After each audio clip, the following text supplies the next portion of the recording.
Evangelio de San Mateo,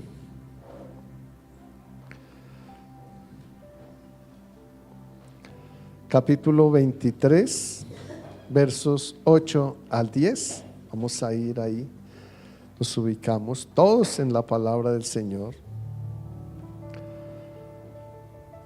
Evangelio de San Mateo, capítulo 23, versos 8 y 10. Tenemos un título: ¿quién debe ser quién? ¿Quién cree que debe ser nuestro maestro? El Señor Jesucristo, ¿verdad? Él debe ser nuestro maestro. Será nuestro maestro y siempre lo ha sido. Entonces, vamos a mirar ¿qué nos explica hoy al respecto? Nos colocamos sobre los pies y vamos a orarle a Dios. Padre, tú que estás en los cielos, permítanos venir a tus pies en esta mañana a recibir tu enseñanza, Dios.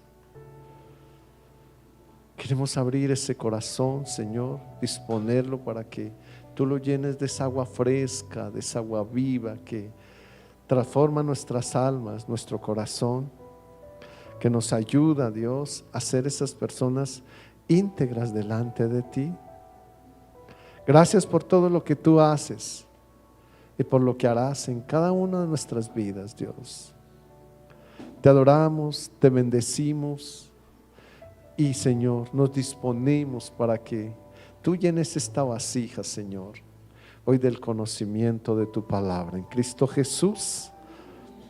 Mateo capítulo 23, versos 8 y 10 dice: pero vosotros no querráis que os llaméis Rabí, porque uno es vuestro maestro, el Cristo, y todos vosotros sois hermanos. Y no llaméis Padre vuestro a nadie en la tierra, porque uno es vuestro Padre, el que está en los cielos. Ni seáis llamados maestros, porque uno es vuestro Maestro, el Cristo. Amén. Ahora Jesús, pueden sentarse.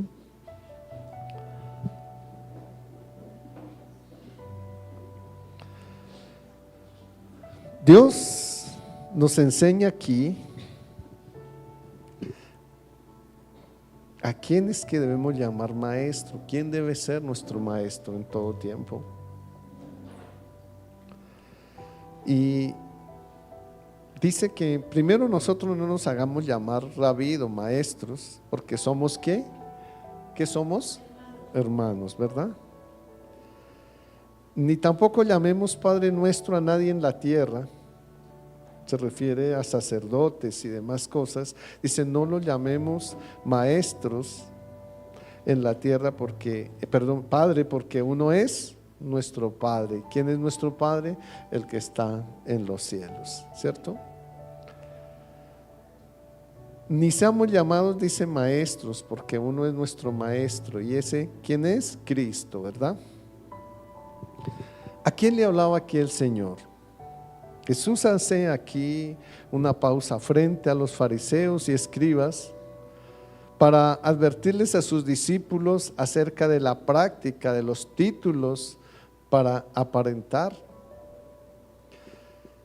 No es correcto ponerse ese título de maestro, ni llamar a nadie con ese título de maestro refiriéndose a la enseñanza de la Escritura,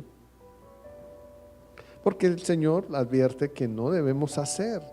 Eso es una apariencia del hombre. Jesús le dice que no se digan rabí entre ellos por dos razones. ¿Cuáles serían? Las primeras, Jesús dice que ellos tenían un solo maestro, y ese maestro es Cristo Jesús. Lo tenemos nosotros actualmente, es un solo maestro, y ese maestro es Cristo Jesús. Nosotros como siervos del Señor son dones de pastor o de maestro, pero el maestro es el Señor y el pastor es Jesucristo, ¿verdad? El pastor es Jesucristo. Eso es lo que Dios nos enseña hoy en cuanto a lo primero. El segundo dice, en lugar de todos, el segundo lugar, todos ellos eran hermanos. Todos nosotros somos ¿qué? ¿Qué somos nosotros? hermanos en Cristo. Aún hasta los siervos que nos guían somos hermanos en Cristo. Somos hermanos en Cristo. Y de este modo Jesús les prohibió ponerse títulos los unos a los otros, con el fin de aparentar que pudieran haber personas que eran más importantes que otras. Esa era su finalidad. El único que es más importante en la vida espiritual que cualquier otra persona o que cualquier persona en la tierra se llama Jesús, ¿verdad? Se llama Jesús. Y es que ahí en Romanos 2:11 que nos dice que para Dios no hay que, o sea que Él no mira títulos. El Señor no hace acepción de personas. El Señor no hace acepción de personas. Y nos da una advertencia ahí a través de Pablo en 2 de Timoteo, capítulo 3, verso 1 al 5. Nos da esa advertencia el Señor. Y dice, también deben saber esto, que en los postreros días vendrán tiempos peligrosos, porque habrá hombres amadores de sí mismos, ávaros, vanagloriosos, soberbios, blasfemos, desobedientes a los padres, e ingratos, impíos, sin afecto natural, implacables, calumniadores y intemperantes, crueles, aborrecedores de lo bueno, traidores, impetuosos, infautos, amadores de los deleites más que de Dios, que tendrán apariencia de piedad, pero negarán la eficacia de ella. ¿Y qué dice al final? A estos evita, ¿cierto? Entonces, ¿qué tenemos que hacer? Evitar. No se le podemos decir maestro a una persona, no, ¿cierto? La palabra dice que no lo hagamos, que no nos llamemos. ¿Cómo le tenemos que decir? Hermano, ¿cierto? Hermano. A él le tenemos que decir hermano. No importa si él expone la palabra, sabemos que el maestro de lo que expone se llama Jesucristo. Él es nuestro maestro y nosotros no podemos llamarnos hermanos. A veces equivocadamente cometemos errores como que uno le dice a una persona, y ese es un gran maestro. Y no, la palabra dice que no lo hagamos, ¿cierto? Que no hagamos eso. Somos hermanos. Esa persona tiene algunos dones que Dios le ha dado, pero es nuestro siervo y es siervo de Cristo. No es más que eso, siervo de Cristo y siervo nuestro. ¿Por qué? Porque nos enseña la verdad, está obligado a enseñarnos la verdad del Señor. Entonces tenemos que ser claros en esto, porque Dios es claro en su palabra y no nos podemos equivocar. No nos podemos equivocar haciendo cosas o diciendo cosas o dándole títulos a alguien que dice Jesús que no lo hagamos. Solo Jesús, mis amados y amadas, en su misma autoridad, afirma ser el maestro absoluto en nuestros tiempos. Él es el maestro, Él es quien nos enseña. Anteriormente en el Antiguo Testamento habían profetas y habían adivinos y demás cosas habían en el Antiguo Testamento, pero en el Nuevo Testamento, en el nuevo pacto, en la gracia, ese nuevo pacto que Jesús hizo en la cruz y que cambió, transformó, quitó una serie de cosas, ¿qué hace? ¿Qué nos dice que es? Entonces, a partir de ese momento, nosotros en el nuevo pacto somos todos hermanos, todos somos hermanos. Todos somos hermanos. Y si nos encanta que nos digan maestros, es porque estamos envanecidos, dice la palabra, y nada sabemos. Entonces, también podemos envanecer a alguien y cometemos errores con Dios. Dice que somos blasfemos, ahí lo dice la palabra que acaba de leer, cuando nosotros le decimos a alguien maestro. ¿Por qué? Porque el único maestro es nuestro Señor Jesucristo.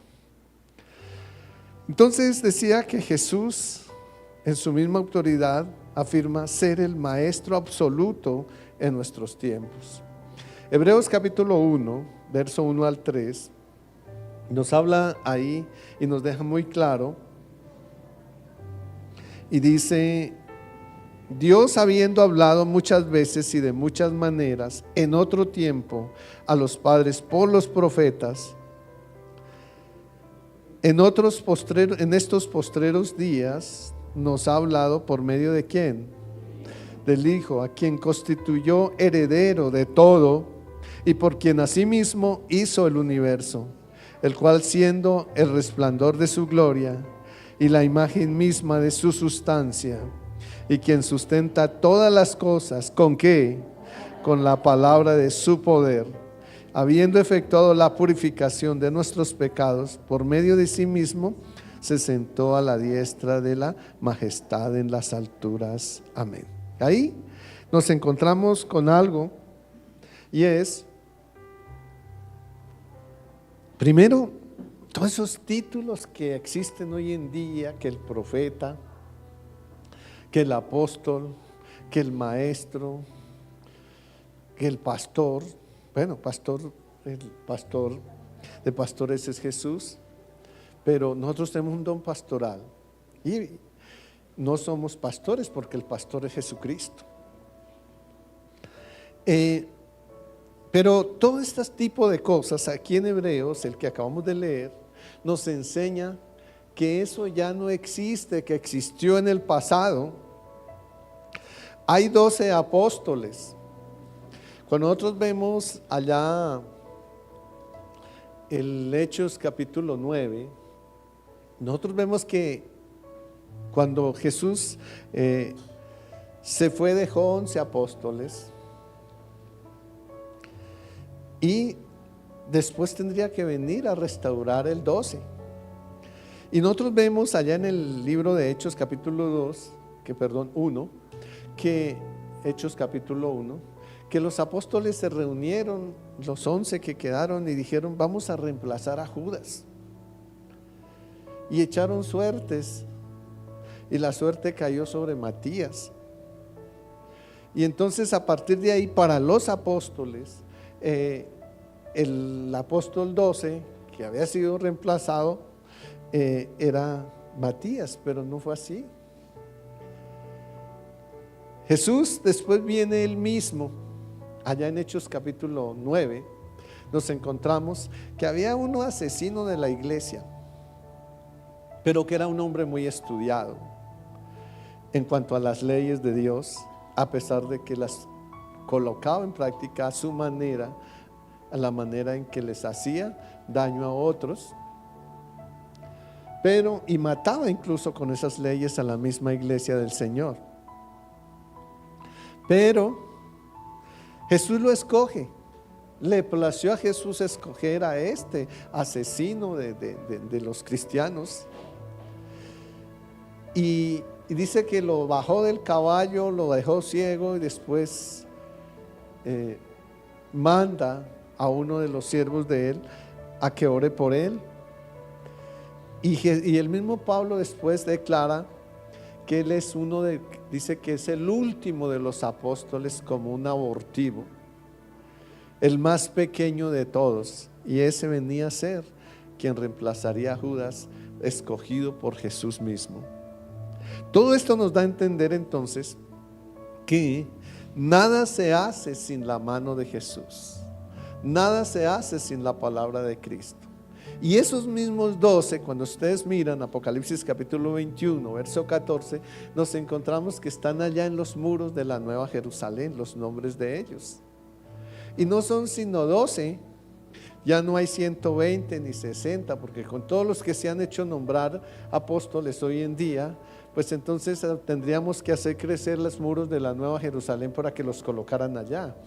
Pero no, solamente son 12 colores, y cada color representa uno de los apóstoles, que son los 12 apóstoles de Jesús. No hay más apóstoles, como tampoco dice la palabra del Señor en Mateo capítulo 11, verso 13, que el último de los apóstoles, el último de los profetas, ¿quién fue?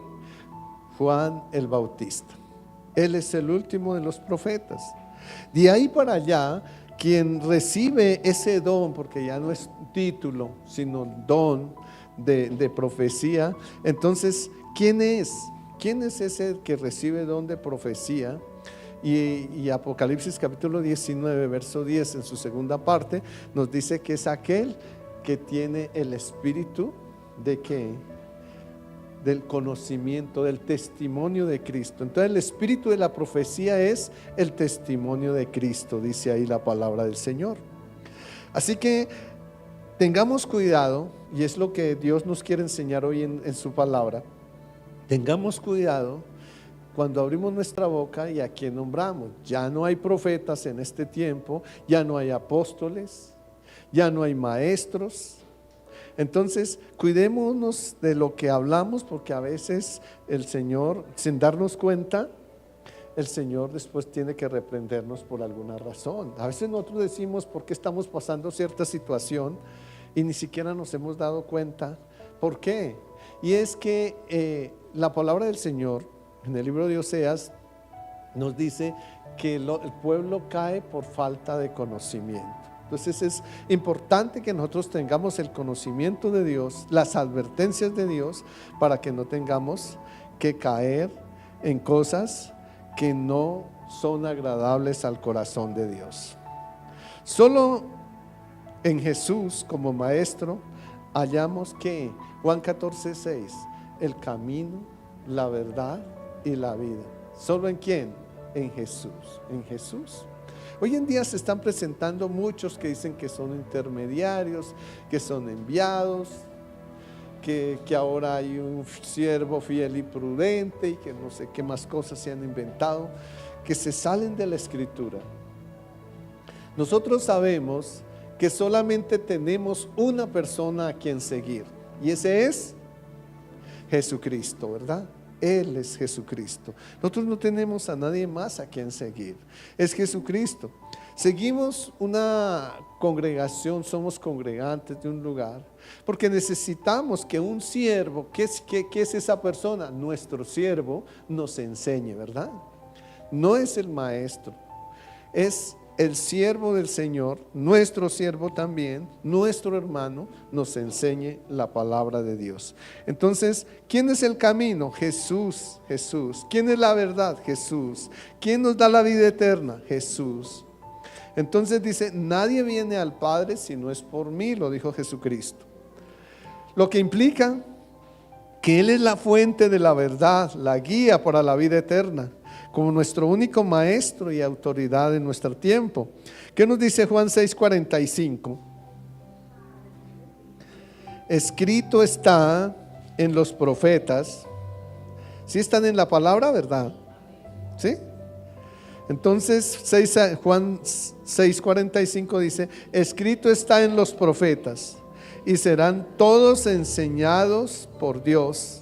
Así que todo aquel que oyó del Padre y aprendió de Él, viene a mí. ¿Por quién tenemos que ser enseñados?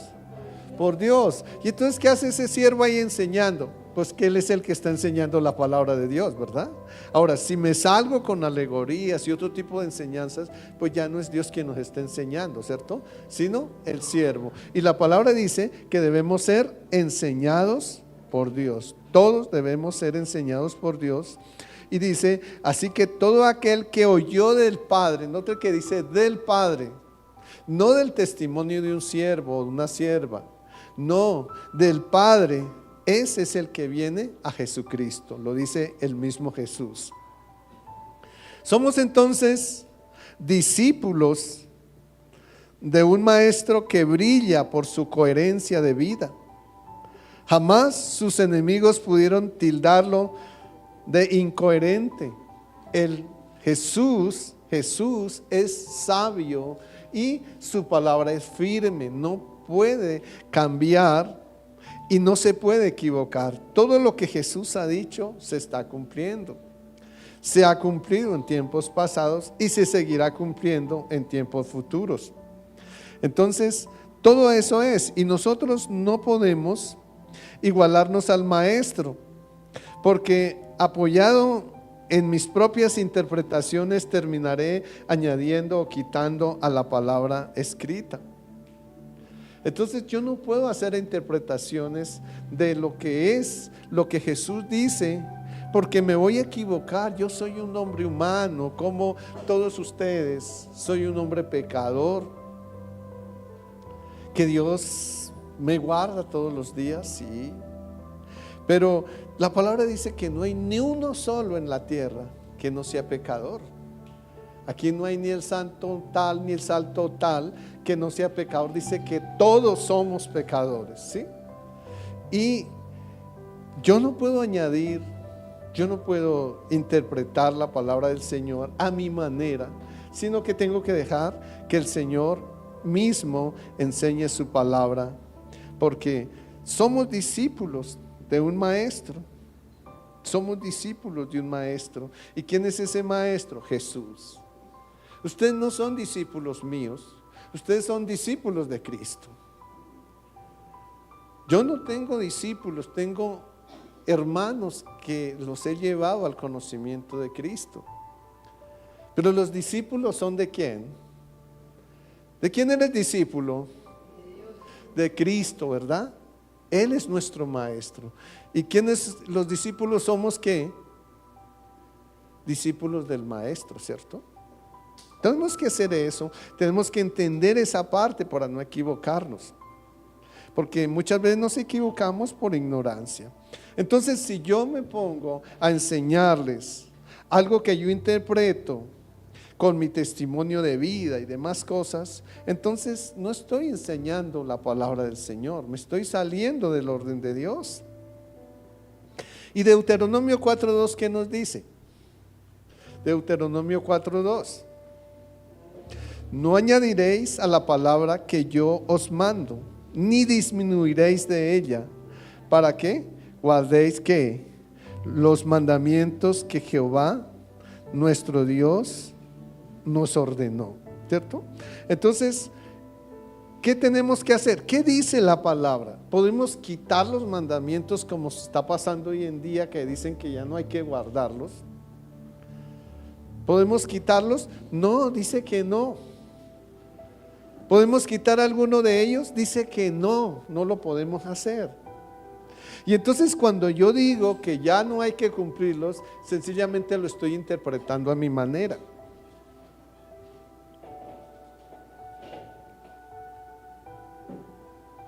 A mi manera, pero no es lo que dice Dios. Dios dice que si tú le amas, ¿qué tienes que hacer? ¿Cómo lo demuestras? ¿Cómo demuestras tú que amas a Dios? Guardando los mandamientos, ¿verdad? No es yendo a la iglesia cada 8 días, a todos los discipulados y todo, y sirviéndole al Señor en todo, pero no guarda los mandamientos. No, eso no se le demuestra, de esa manera no se le demuestra amor a Dios, porque Dios es claro en Juan 14:15 y dice que si me amáis, debo ¿qué hacer? Guardar los mandamientos. Y ahí en 1 Juan 5:3 dice que sus mandamientos no son difíciles de cumplir, no son gravosos, ¿cierto?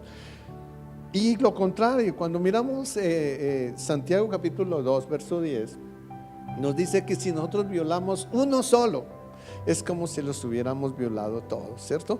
Y eso no es Antiguo Testamento, porque es que dicen, no, es que los mandamientos eran del Antiguo Testamento y ahora no son. Lo que era del Antiguo Testamento eran las 603 ordenanzas o leyes de Moisés, que fueron dadas a Moisés. Pero los mandamientos, y que Moisés los escribió, pero los mandamientos no los escribió Moisés. Los mandamientos los escribió Dios mismo. Y dijo que eran eternos. ¿Qué es algo eterno? Que permanece, ¿cierto? O sea, eso no se puede quitar. No se puede quitar. Es eterno.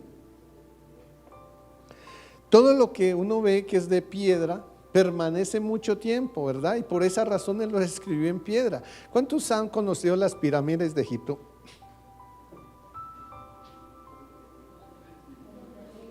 Por internet, sí. Bueno, gloria a Dios los que han podido ir allá, pero y vemos que esas pirámides son nuevas. No, eso ha permanecido por mucho tiempo. ¿Por qué?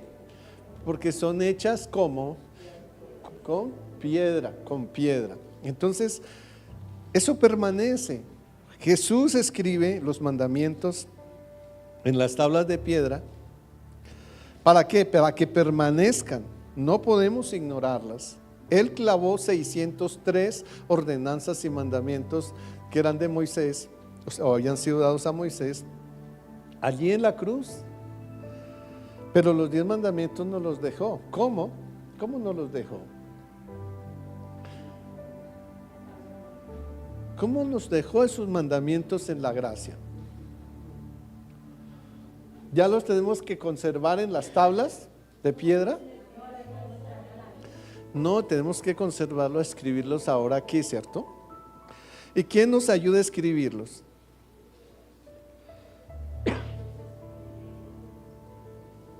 ¿Quién nos ayuda a escribirlos? Les he enseñado muchas veces qué pasa con la iglesia. Vamos a ir a Hebreos, no es el tema de hoy, pero quiero que lo recordemos. Hebreos capítulo 10, verso 15 al 17. ¿Quién nos ayuda a escribir esos mandamientos aquí en la mente? Leamos esa parte. Hebreos capítulo 10, verso 15 al 17. Eso es algo que nosotros tenemos que tener claro si realmente caminamos con Cristo. ¿Quién es el testigo que nos ayuda ahí a grabar esos mandamientos? ¿Quién? ¿Quién? El Espíritu Santo. ¿Qué pasa con los que han hecho los discipulados? ¿Cierto? Pero sin embargo yo lo he enseñado constantemente aquí en la cruz, que no se nos en la iglesia, perdón, que no se nos olvide esa parte, porque es de la manera en que Dios nos llama al nuevo pacto. Él hizo un nuevo pacto en la cruz. Él derramó su sangre del nuevo pacto en la cruz. Pero la manera en que nos llama ahí es a través de Hebreos 10, 16 y 17. Y aquí se trata de dos cosas importantes. En el Antiguo Testamento, que es la primero, él hizo pacto con Moisés a través de las tablas, por eso las colocó. Yo les he explicado en el arca, que por aquí lo vemos, en el arca que está aquí. Ahí estaban los 10 mandamientos, ¿verdad? Ahí estaban los 10 mandamientos. ¿Qué otra cosa había en el arca? A ver si se acuerdan. Se lo he enseñado. La vara de Aarón, ¿y qué más? ¿Qué más? ¿Y qué otra cosa? La vara de Aarón, los 10 mandamientos. ¿Y qué otra cosa hay ahí dentro del arca, del pacto? ¿El qué? El maná que Dios le dio al pueblo de Israel para alimentárselo. ¿Cuál es el maná ahora en nosotros? Porque Él ahora hace el pacto, lo hizo aquí, por eso se llama el arca del pacto. Pero ahora hace un pacto con nosotros. Nosotros somos la imagen de esto, de este tabernáculo. Somos nosotros ahora la imagen de eso. Está establecido en nuestro cuerpo. Pero tenemos lugar santo, que es el primero lugar del sacrificio. ¿Cuál es el lugar del sacrificio? En nosotros, yo se lo he enseñado. ¿Cuál es el lugar del sacrificio en nosotros? ¿Qué fue lo que Dios usó en Cristo para hacer el sacrificio? ¿Qué? El cuerpo, hermanos. El cuerpo, ¿cierto? Entonces todo esto es el lugar del sacrificio que está aquí a la entrada donde se hacían los sacrificios, ¿cierto? Ahí está. Luego tenemos el lugar santo y el lugar santísimo. Ya tenemos el lugar santo y el lugar santísimo, que es donde está el arca del pacto. Entonces, el lugar santo, ¿qué era? Donde la gente adquiría sabiduría de Dios. Se reunían, se congregaban para eso, para adquirir sabiduría de Dios. Yo no sé, para que ustedes entiendan esto, si ustedes saben cuál es la Trinidad de su cuerpo. Porque es que si no lo saben, me queda muy difícil decirles que lo entiendan. ¿Cuál es la Trinidad del cuerpo? cuerpo, alma y espíritu, ¿cierto? Entonces, ¿cuál es la Trinidad del alma? Porque la Trinidad del cuerpo es que carne, huesos y sangre, ¿cierto? Sin eso no se puede vivir. Pero la Trinidad del alma, ¿cuál sería? Emociones, intelecto y voluntad. Ahí está el alma, el intelecto, las emociones y la voluntad. Lo tenemos ahí. ¿Ustedes saben dónde está el alma? Sí, también. En el ombligo, ¿cierto? Aquí, por eso habla que está sobre los lomos están ahí, no son aquí como uno se imagina, ¿no? ¿Sí? Entonces, ahí está el alma, y el alma entonces, si era aquí donde recibían la enseñanza, el conocimiento de Dios, entonces si el alma tiene el intelecto, ¿qué sería en el tabernáculo? ¿Qué es en el símbolo del tabernáculo?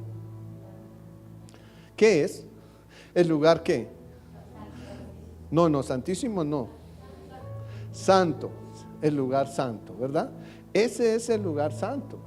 Entonces el alma está en el lugar santo, es el que adquiere el conocimiento. Estamos llamados al conocimiento. Luego tenemos el espíritu, que ahí sí sería ¿qué?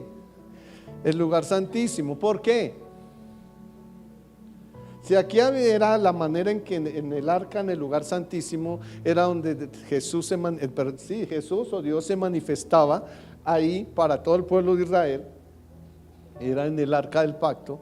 Entonces, ¿dónde se manifiesta Dios en nosotros? En el espíritu, ¿verdad? ¿Y por qué? ¿Por qué?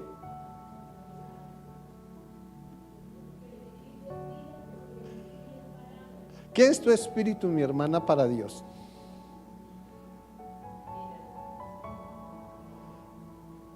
¿Qué es tu espíritu para Dios?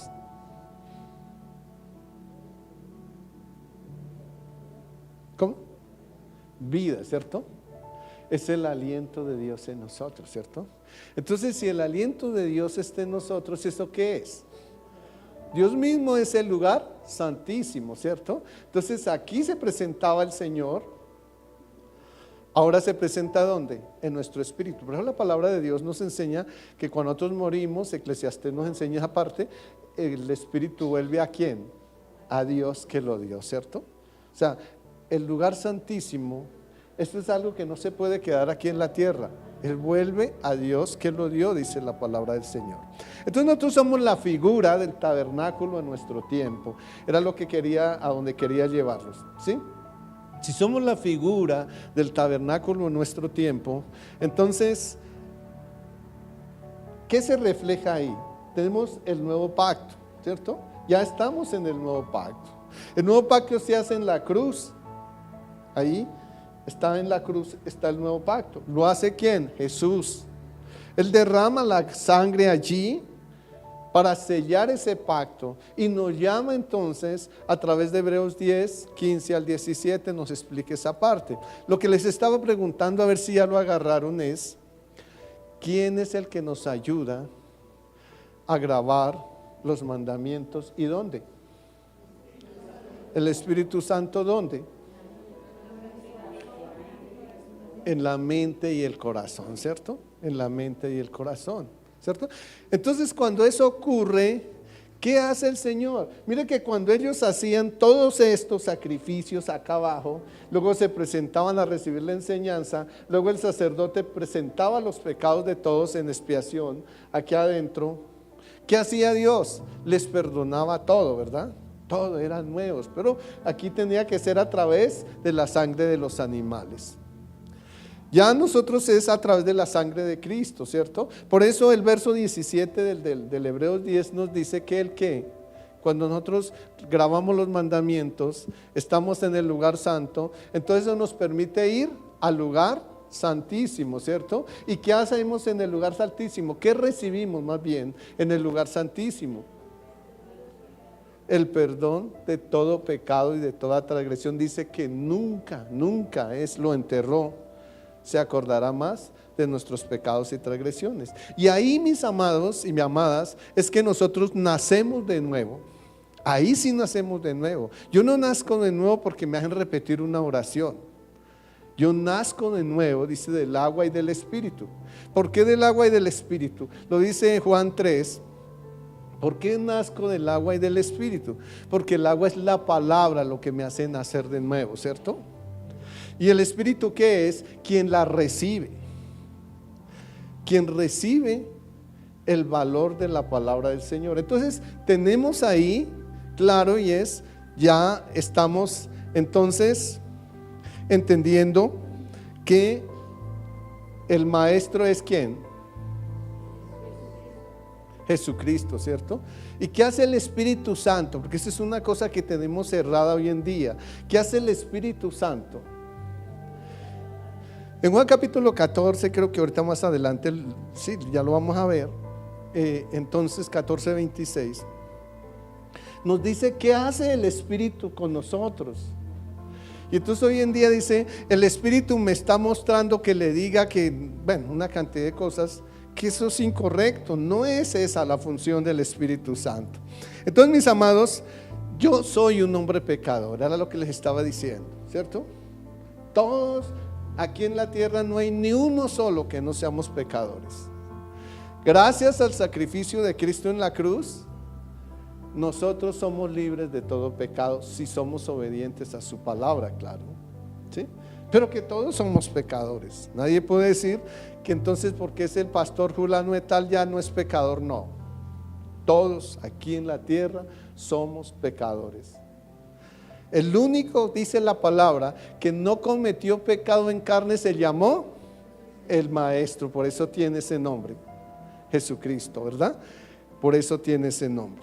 Entonces, veíamos aquí que no añadiremos a la palabra que nos mandó ni disminuiremos de ella para que guardemos los mandamientos que Jehová nuestro Dios nos ordena, ¿sí? ¿Me he hecho entender lo que les he podido explicar? Sí. Si no entendió, tranquilo, levante la mano y diga yo no entendí, porque no quiero que salgan de aquí perturbados o confundidos, no, porque ese no es Dios. Así que solo con la revelación y la ayuda del Espíritu de Dios tendremos la revelación correcta del Maestro. Y ahí entonces era donde los invitaba a que leíamos Juan 14:26. ¿Qué nos dice? Mas el Consolador, el Espíritu Santo, a quien el Padre enviará en mi nombre, el que os enseñará todas las cosas y os recordará todo lo que yo os he dicho. Entonces, ¿qué es lo que hace el Espíritu Santo? Nos recuerda ¿qué? Lo que Jesús nos dijo, ¿verdad? Entonces no es que el Espíritu Santo añada cosas, no.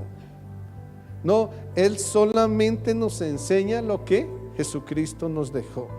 Eso es la labor de Él. Y lo podemos mirar en otros versos también. Bueno, en otra ocasión lo miramos, pero también en el Juan 15:26 lo termina de explicar.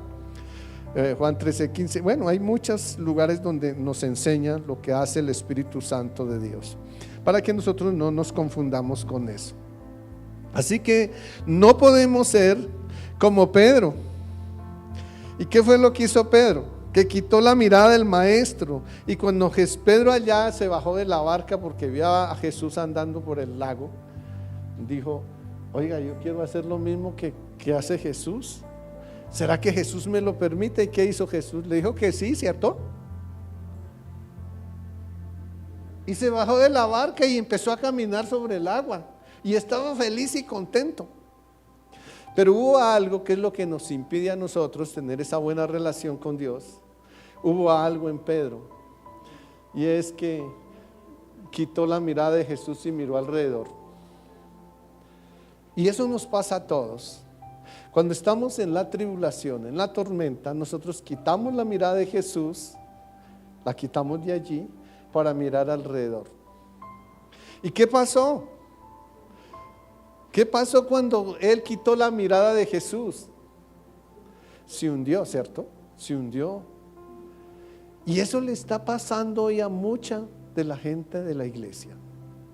Está quitando la mirada de Jesús y se están hundiendo en sus propios conceptos. Y no es así. Nosotros tenemos que guardarnos. Mire que yo no vengo a una iglesia para cumplir con un compromiso personal. Yo vengo a una iglesia ¿Por qué? O a la iglesia de Cristo. ¿Por qué? Porque quiero ir al reino de los cielos. Por eso vengo a una iglesia. Yo no voy a la iglesia. El propósito de congregarme no debe ser otro que buscar el reino de los cielos. Yo no voy a congregarme para encontrarme con los hermanos solamente. No, eso hace parte de mi comunión con Dios. Pero me voy a encontrar allí con que fui a la iglesia y de pronto llegué al cielo y no me dejaron entrar, o no fui al reino. Y de pronto le pregunto al Señor Jesús, bueno Señor, ¿y cómo? Y el Señor dice, yo no te conocí, porque tú no me conociste a mí. Yo no te conocí, porque la palabra dice que para que nosotros podamos conocer, para que Jesús nos conozca a nosotros, y Él bien nos conoce muy bien, nosotros tenemos que conocerlo a Él. Dice, mis ovejas oyen mi voz y yo las conozco. ¿Cuándo nos conoce Jesús? Cuando oímos su voz. Y está ahí en Juan 26 en adelante, para que no crean que se me lo estoy inventando, ¿sí? Mis ovejas oyen mi voz y yo las conozco y me siguen. Y entonces tenemos que escuchar la voz de Dios. Pero cuando escuchamos las alegorías de los pastores, de los siervos, de una serie de personas, y entonces hasta aplaudimos y saltamos y gritamos, y creen que porque la iglesia grita y se mueve y se cae al piso, entonces ahí está Dios. Hay que tener cuidado, porque tenemos que tener claro, y es ¿qué es lo que realmente nos lleva al cielo? ¿Qué es lo que nos lleva al reino de los cielos? Al reino de los cielos no nos llevan las emociones, nos lleva el conocimiento y la obediencia. Dos cosas: conocimiento y obediencia. Eso nos abre las puertas del reino de los cielos. Por eso es estrecha la puerta, y ahí Mateo capítulo 7, 13 y 14 nos dice que la puerta es estrecha y el camino angosto, y pocos son los que lo hallan. Pero también dice el 13 que la puerta es amplia y el camino amplio nos lleva ¿a dónde? A la perdición, ¿verdad? Entonces tenemos que ser cuidadosos. Mira, hermanos, yo oro al Señor todos los días para que el Señor me dé multiplicación de conocimiento para ustedes, ¿sí? A mí no me importa si se llenó el salón o no se llenó. Lo que me importa en este momento, y siempre me ha importado, es que ustedes sean llenos del conocimiento de Dios, y que un día allá en el cielo puedan decirle gracias Dios, porque aunque no estuve en multitudes, ahora lo estoy, ¿sí? A mí no me interesa que hayan multitudes aquí en la tierra si no van al cielo. Es mejor que sean pocos. Mire que Lucas capítulo 12, verso 34, 32, dice, no temáis manada pequeña. ¿Por qué? ¿Por qué no debemos temer la manada pequeña? Porque dice, porque a vosotros, lo dijo Jesucristo y lo sigue diciendo, porque a vosotros es que dado el reino de los cielos, ¿cierto? Entonces, qué bonito que nosotros nos podamos sentir como un poco forzados a ir al reino de los cielos, que nos presionen para ir al reino de los cielos, porque un día lo vamos a agradecer, pero si nos dejan cómodos, pues un día nos vamos a lamentar. Y ya con echarle la culpa al siervo que nos guió, ya con eso no solucionamos nada, ¿cierto? Tenemos que ir al reino de los cielos, ¿sí? Yo ayer les decía a la gente que me estaba celebrando el cumpleaños, era que realmente el mejor regalo que me pueden dar a mí es el conocimiento de la palabra de Dios para que vayan al reino de los cielos. Ese es el mejor regalo que yo puedo recibir.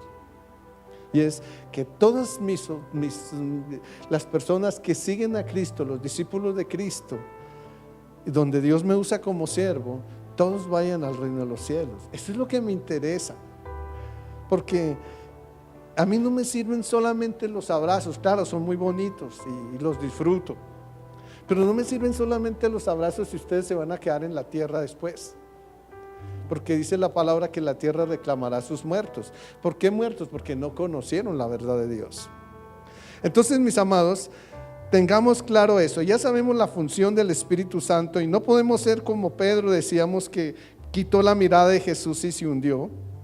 Ahí en Mateo capítulo 14, verso 29 al 30 vemos, y dice, y él dijo, ven, y descendió Pedro de la barca y andaba sobre las aguas para ir a Jesús. Pero ¿qué pasó? Dice, al ver el fuerte viento tuvo miedo y comenzando a hundirse dio voces diciendo, sálvame, Señor. Si tú tienes la mirada en Cristo, si solamente estás mirando a Cristo, ¿tendrás tiempo de mirar para otro lado? Les pregunto, ¿será que sí? No, ¿cierto? Porque están en la palabra, están mirando a Cristo. Entonces no tienen tiempo de mirar para otro lado. Es más, no les interesa mirar a otro lado porque están mirando a Cristo. Entonces, si eso es así, no nos vamos a hundir. Pero si quitamos la mirada de Cristo, nos vamos a hundir. Jesús nos exhorta a mantener nuestra atención fija en Jesús mientras enfrentamos los desafíos de la vida, considerando que Él es el iniciador y perfeccionador de nuestra fe. Ahí en Hebreos capítulo 17, verso 11. No, perdón, Hebreos 12:2. Hebreos 12:2.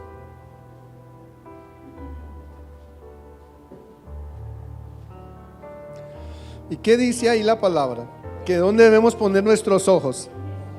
En Jesús, el autor y consumador de la fe, el cual con el gozo puesto delante de él sufrió la cruz, menospreciando el oprobio, y se sentó a la diestra del trono de Dios. Entonces, ¿dónde debemos tener nuestros ojos puestos? En Jesús, ¿verdad? Él es el autor y consumador de la fe. ¿Quieres tener fe? Pon tus ojos en Jesús. Pon tus ojos en Jesús. Y esa fe, dice Romanos 10:17, que debe venir ¿de dónde? De la palabra de Dios. No es la que yo me imagino. Yo tengo fe que Dios me va a sanar. ¿Y dónde está la palabra que dice que te va a sanar? ¿Sí? Tienes que aprendértela, tienes que confesarla. Dice que si confesares con tu boca que Jesús es el Señor y que Él te levantó de los muertos, serás salvo, serás sano. Quiere decir esa parte también en el griego. Entonces, no es que usan esa palabra para hacer una serie repetitiva y decir que es que de esa manera ya somos. No, yo tengo que tener la palabra de Dios en mi boca, confesarla cuando estoy enfermo. Tengo que confesarla.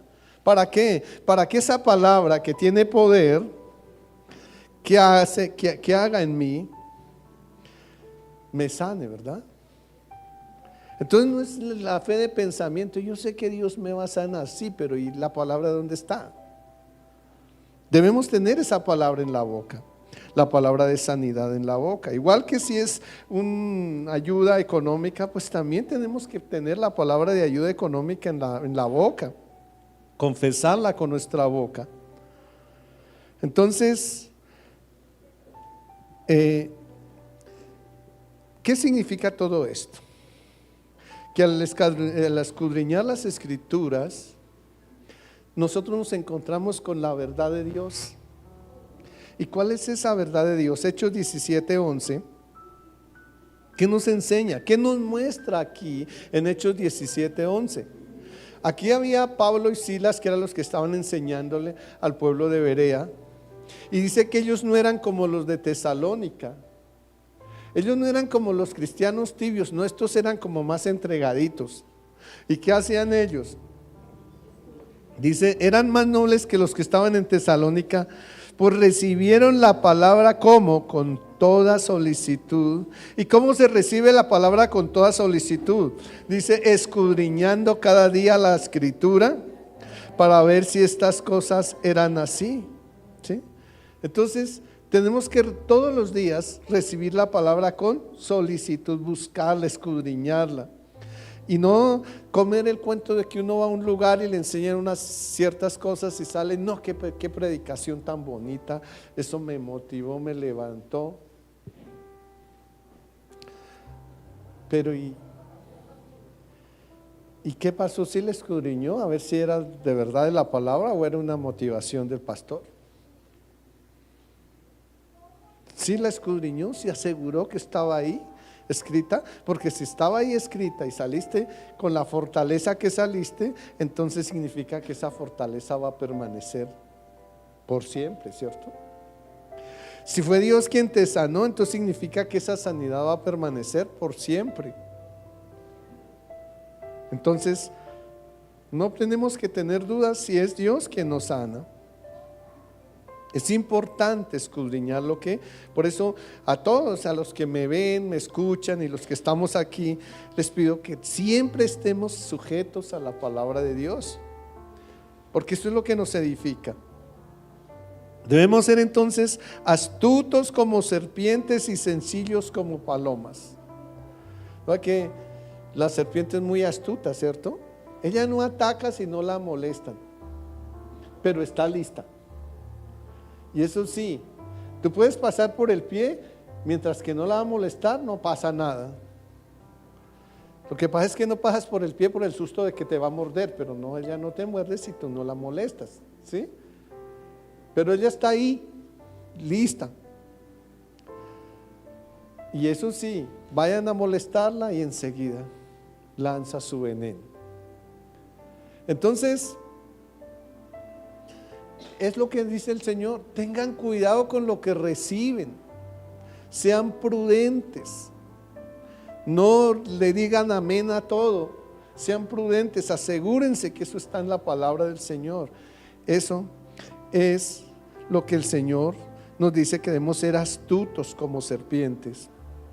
Pero cuando la recibimos, ¿qué hace la palabra en nosotros cuando la recibimos?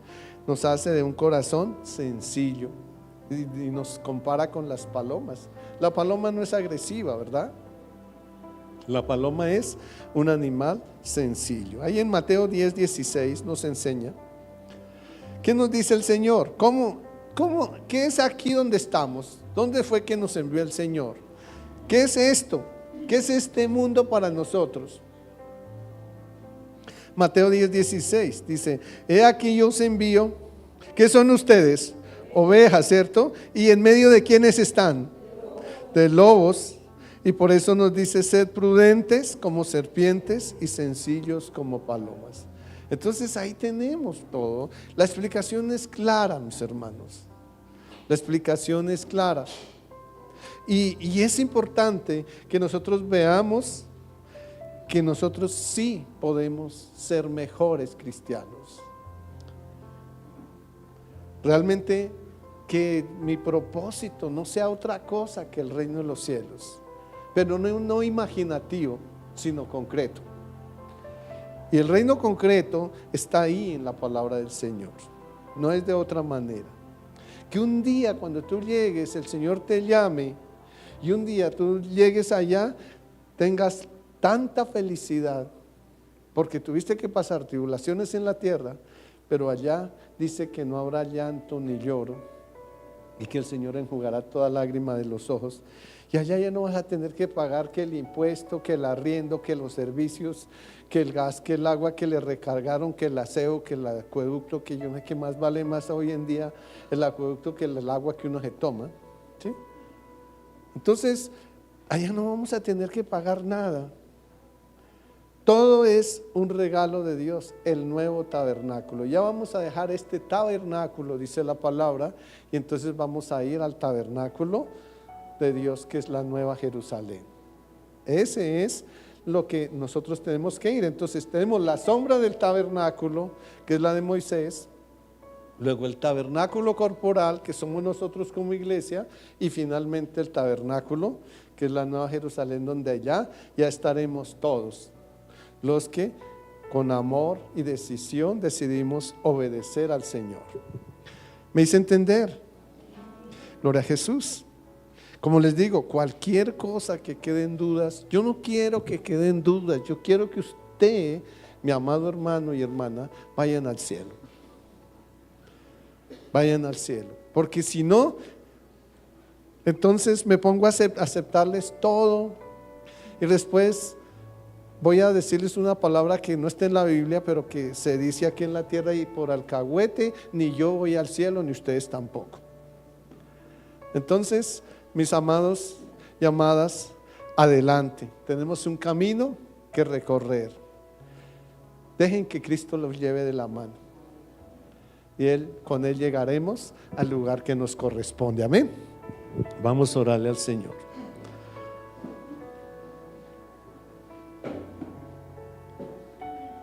Padre, gracias por el tiempo que nos regalaste. Gracias, Señor, por la enseñanza de hoy. Perdónanos si alguna vez le hemos dicho maestro a alguien, Señor, o padre a alguien, Señor, que me refiero espiritualmente, Dios. Señor, perdónanos, Dios. Hoy te reconocemos como nuestro único maestro, como nuestro único Dios, como nuestro único Padre, Dios. Ayúdanos a mantenernos de tu mano, Señor. Ayúdanos a vivir, Señor, aferrados paso a paso, Señor, caminando de la manera en que tú, Señor, has preparado, Señor, o nos has destinado, Dios, para que vayamos, Señor, al lugar correcto, Dios. Apártanos de las tentaciones de este mundo, Dios mío, de las falsas enseñanzas y de todo lo que, Señor, el enemigo utiliza para dañar nuestra alma, Dios mío. Perdónanos hoy, Señor, y ayúdanos, Padre Celestial, a andar ahora por el camino correcto. No importa que esté estrecho, que muchas veces nos caigamos, porque ahí estarás tú para darnos la mano, Dios. Gracias, Jesús. Permítanos habitar bajo tu abrigo, oh Altísimo Dios, y morar bajo tu sombra todo el tiempo de nuestra vida, Señor, bajo la sombra de tu palabra, Dios Santo. Que ella sea nuestra guía, nuestro bastón. Que nada nos sobrevenga, Señor, ningún mal. Rodéanos con tus ángeles, Señor. Que guarden nuestra vida del mal y del peligro, Señor. Gracias por la sanidad que has hecho hoy en nuestro cuerpo, Dios Santo. Y gracias porque de aquí nos sacas de una manera diferente, Dios. Por eso, Señor, nos vamos de este lugar, pero gozosos, llevando tu presencia en nuestro corazón, sabiendo que ella nos dará descanso donde quiera que vayamos, Señor. Ayúdanos a hacer luz en nuestros hogares y no tinieblas, Dios. Ayúdanos a hacer sal para la tierra, Dios, pero no una sal insípida, Señor, que ya nadie quiera probarla, Señor, sino que seamos un testimonio vivo, Dios, de una sal que muchas personas anhelan tener, Dios. Gracias, Jesús. Gracias, Señor Dios. Dejamos nuestros hogares, nuestros lugares de empleo, nuestros trabajos, Señor, nuestras empresas, negocios en tus manos, Dios mío. Y pedimos, Señor, que seas tú respaldándonos y dándonos sabiduría para que terminemos una semana que iniciamos hoy llena de victoria. Pues nos has dicho, Señor, en Mateo 6:33, que si buscamos el reino de Dios y su justicia en primer lugar, lo cual hemos hecho hoy, Señor, tú añadirás lo que necesitamos. Y tú sabes de qué estamos necesitados en esta semana, Dios mío. Así que lo dejamos en tus manos y queremos ver ese milagro, Señor, en cada uno de nosotros. En Cristo Jesús, amén. Que el Padre de mi Señor Jesucristo les continúe bendiciendo.